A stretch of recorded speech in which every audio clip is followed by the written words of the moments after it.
సంగారెడ్డి జిల్లా కంది మండలంలోని ఎద్దుమైలారం గ్రామం సమీపంలో గల ఆర్డినెన్స్ ఫ్యాక్టరీలో అధునాతన టెక్నాలజీతో ఇన్ఫ్రాంటి ఫైటింగ్ వెహికల్స్ రూపొందుతున్న 1986లో అప్పటి ప్రధానమంత్రి ఇందిరాగాంధీ ఒడియా పరిశ్రమను స్థాపించి కొన్ని వేల మంది కార్మికులకు ఉపాధి చూపారు.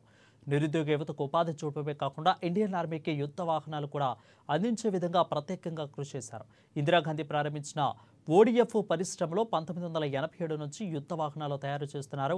ఇప్పటివరకు 7 రకాల యుద్ధ వాహనాలు BMP-2 అదేవిధంగా AAT, CMT, AERC, NVRC అదేవిధంగా CCPT, NMIC లాంటి యుద్ధ వాహనాలను కూడా రూపొందించడమే కాకుండా వాటిలో పాటు బుల్లెట్ ప్రూఫ్ వాహనాలు కూడా తయారు చేస్తున్నారు.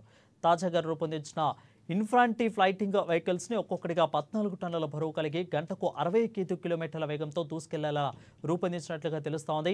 ఇక నైట్ విజన్ టెక్నాలజీ ఆర్నమెంట్స్తో కలిపి గంట పాటు కూడా మిసైల్ లాంచర్ సదుపాయంగా కూడా వీటిలో రూపొందించారు.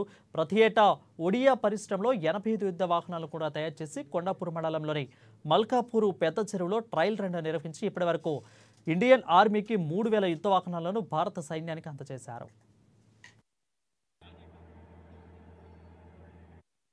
Especially BMP-2 and its variants. Today, what we witnessed is production trial of BMP-2, which is being done every year since 1984, the day this factory came into being.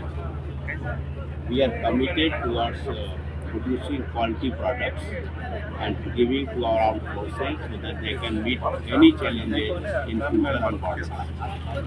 This exercise of quality control commitment and validation of our products is a yearly exercise, and we do in our consultation with our DGPA units